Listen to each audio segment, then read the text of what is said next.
A paz do Senhor Jesus. Hoje eu vou trazer uma aula de interpretação bíblica. Para nós estudarmos a Bíblia Sagrada, lermos a Bíblia Sagrada, precisamos interpretá-la da forma correta.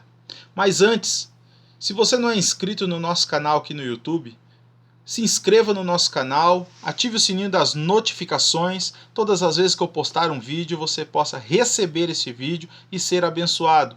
Deixe o seu like. Todas as vezes que você deixa o seu like, o YouTube entende que o vídeo é relevante e assim propaga para inúmeras outras pessoas serem abençoadas também. Me siga no Instagram. Todos os dias eu posto vídeos devocionais para abençoar a sua vida e a sua família ali no Instagram. Curta a nossa página no Facebook. Nós temos uma página no Facebook e ali tem um grupo de estudo bíblico da Palavra de Deus. Participe e seja abençoado você também. Vamos para a palavra do Senhor? Interpretação bíblica.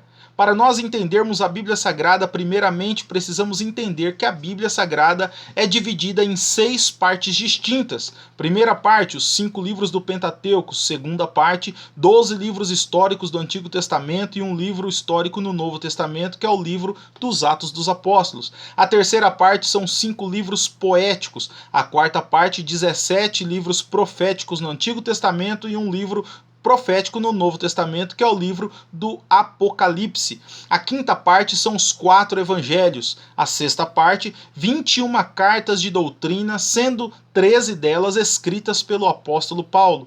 Todos nós sabemos, ou pelo menos deveríamos saber, que a Bíblia Sagrada é composta por 3 linguagens: linguagem literal, linguagem figurada e linguagem alegórica. Que seria então a linguagem literal? Quando estudamos a hermenêutica, que é a ciência que estuda a interpretação da Bíblia, nós aprendemos uma regra básica. Todo texto, toda passagem, ela tem apenas uma interpretação e várias aplicações. Por exemplo, eu não posso interpretar um texto da Bíblia de um jeito e uma outra pessoa interpretar o mesmo texto da Bíblia de outro jeito. Então, o que seria a interpretação?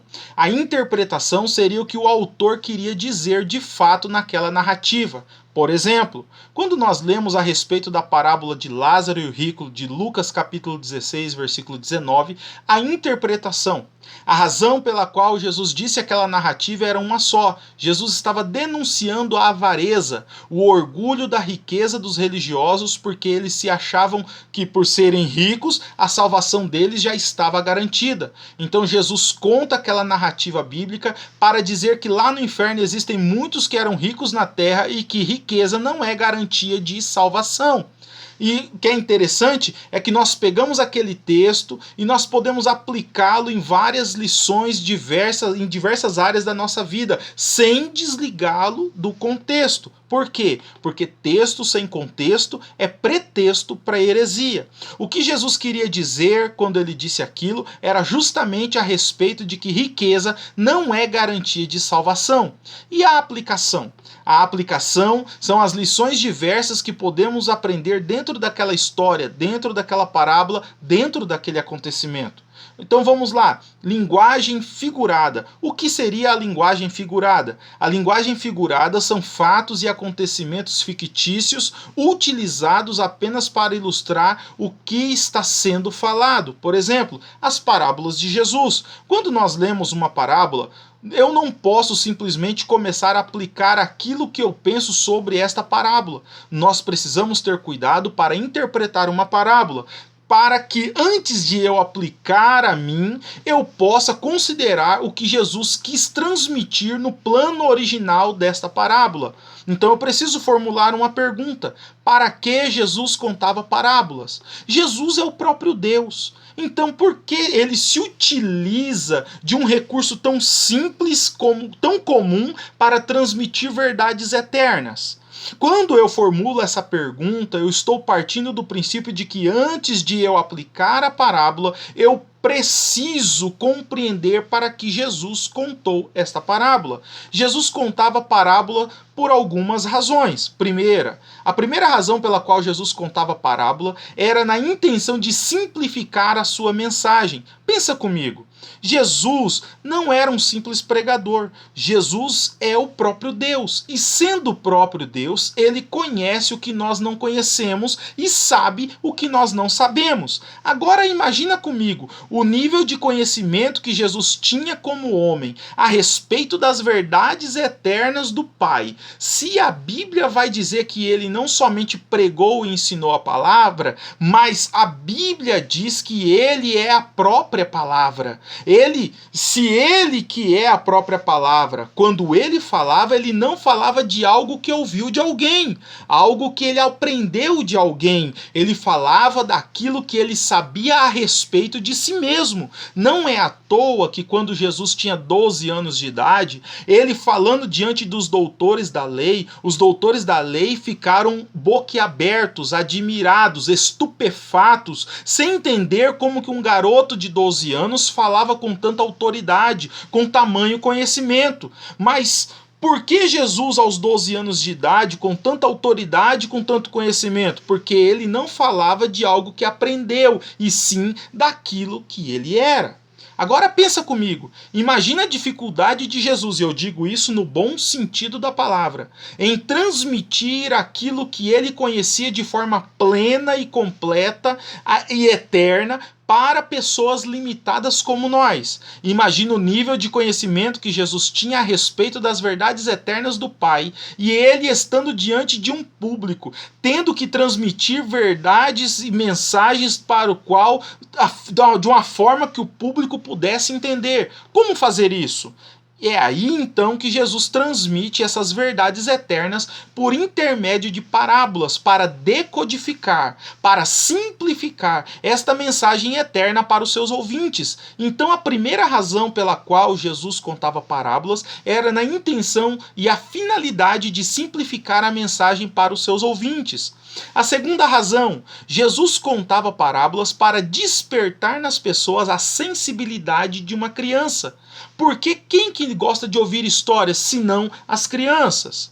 Eu sei muito bem disso, porque eu tenho 3 crianças, eu tenho 3 filhos. Se você quiser ganhar a atenção delas, conta uma história e você resolve muitos problemas. Por quê? Porque criança gosta de história. Então, quando Jesus dizia, eu vou contar uma história, o que Jesus estava querendo? Ele estava despertando nas pessoas a simplicidade, a inocência, a sensibilidade de uma criança. E quando ele fazia isso, ele alcançava o terceiro objetivo de contar parábolas. Qual é? Terceiro, porque ele dividia o seu público. Por quê? Porque aqueles que eram mais sofisticados, que se achavam muita coisa, eles diziam, não tenho tempo para ouvir essas historinhas, então eles iam embora. E quem ficava? Ficava apenas aqueles que de fato estavam interessados na mensagem, mas também ficavam aqueles que queriam pegar Jesus em algum erro, questioná-lo, argumentá-lo. Então o que Jesus fazia ao contar uma parábola? Ele despertava a sensibilidade de uma criança e também peneirava o seu público. Ele eliminava quem não estava interessado de fato nas verdades eternas. Quarto, a quarta razão pela qual Jesus contava uma parábola é que ele dava às pessoas a oportunidade delas se enquadrarem na história. Por que ele fazia isso? Ele fazia isso porque Jesus não veio para condenar ninguém. Aliás, a própria Bíblia vai dizer que Jesus Cristo não veio para condenar o mundo, mas Jesus Cristo veio para que o mundo fosse salvo por ele. E se Jesus, sendo quem ele é, nunca apontou o erro de ninguém, quem somos nós para apontá-lo? Lembra daquele episódio da mulher que foi pega em pleno ato de adultério? Trouxeram ela e colocaram diante de Jesus e disseram, ela fora pega em pleno ato de adultério. Pela lei de Moisés, ela tem que ser apedrejada até a morte. O que Jesus faz? Simplesmente ele olha para eles e diz, é verdade. Então quem não tem pecado nenhum, atire a primeira pedra. Aí ele começa a escrever na areia. E a Bíblia diz que do menor até o maior foram soltando as pedras e indo embora. Cada um para sua casa. Jesus levantou os olhos, olhou para a mulher e disse, onde estão os teus acusadores? Eles foram embora? Não te condenaram? Também eu não te condeno. Vá e não peques mais.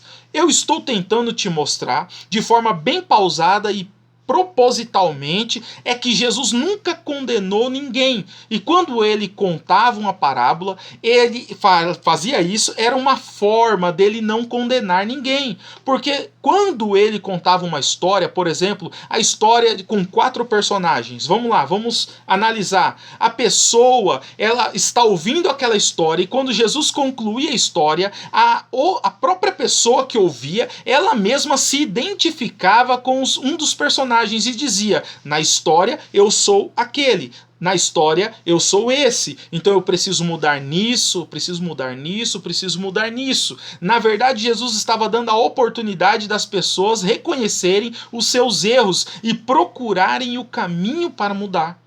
Para isso que Jesus contava parábolas. Agora existe uma outra pergunta que nós precisamos fazer, é que situação Jesus contava parábolas? Qual situação que ele contava? Porque Jesus não ajuntava a multidão e dizia: hoje eu estou com a vontade de contar uma história. Não, Jesus não fazia isso. Todas as parábolas de Jesus foram contadas a partir de uma realidade. Qual realidade? Primeiro, a partir de uma pergunta. Quando alguém fazia uma pergunta para tentar pegar Jesus em algum erro, ao invés de responder, Jesus contava uma história. Segundo, a partir de um contexto. Jesus não contava parábolas aleatoriamente. Era sempre a partir de um contexto, ou seja, de uma situação. Lembra da parábola do semeador? Na verdade, ali não é a parábola do semeador, o tradutor da Bíblia que colocou parábola do semeador. Mas pensa comigo, Jesus fala do semeador 1 ou 2 vezes. Fala de uma semente e fala de 4 tipos de solos: à beira do caminho, pedregoso, arenoso e boa terra. Por que Jesus fala de 4 tipos de solos? Porque ali não é a parábola do semeador.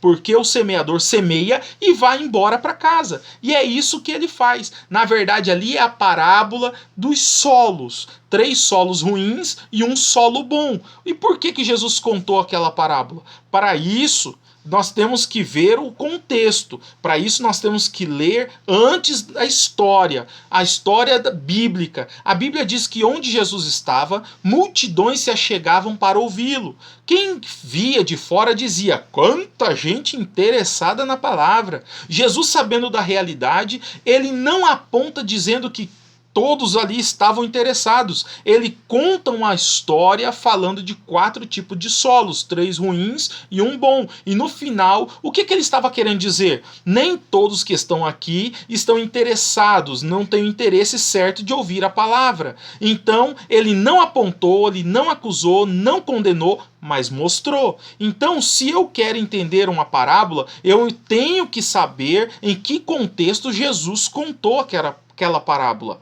Vamos lá, interpretação alegórica. Os livros de Ezequiel, Daniel e Apocalipse são considerados um dos livros mais difíceis de serem interpretados, porque são livros de linguagem alegórica. A linguagem alegórica é uma linguagem composta de símbolos e sinais que não podem ser entendidos como se lê. Por exemplo, vamos lá. E para interpretarmos a linguagem alegórica, nós temos que entender, aprender, interpretar os símbolos e sinais proféticos, porque não tem como interpretarmos as profecias bíblicas sem essa regra de interpretação. Ao contrário de que muitos pensam, os livros do Apocalipse, Ezequiel, Daniel são livros difíceis. Na verdade, não é isso. É que eles são codificados por símbolos e sinais. Tem muitas pessoas, eu já ouvi, pessoas dizerem que o livro do Apocalipse é um livro inacabado, que o livro do Apocalipse tem mistérios que só serão revelados na eternidade. Nada disso. O livro do Apocalipse, ele é completo. A Bíblia por si só se explica. As respostas dos símbolos alegóricos estão dentro da própria Bíblia Sagrada. Amém? E aí, por que eu não vou ensinar os significados alegóricos? Vou deixar isso para a próxima aula. Na próxima aula nós vamos aprender os símbolos das alegorias na interpretação bíblica, tá bom? Que Deus te abençoe, Deus venha abençoar a sua vida, a sua família, que você possa aprender cada vez mais da palavra de Deus. Então fica aí, fica ligado, ative o sininho das notificações, se inscreva no nosso canal, curta o nosso vídeo, que eu tenho certeza que Deus irá te abençoar poderosamente. Ó, queridos, próxima aula então, nós vamos aprender exemplos de significados dos símbolos, muitas das vezes utilizado na grande maioria no Apocalipse, mas também em Ezequiel e em Daniel. Que Deus te abençoe no nome de Jesus. Deus é bom, sabe o que faz e sempre tem razão.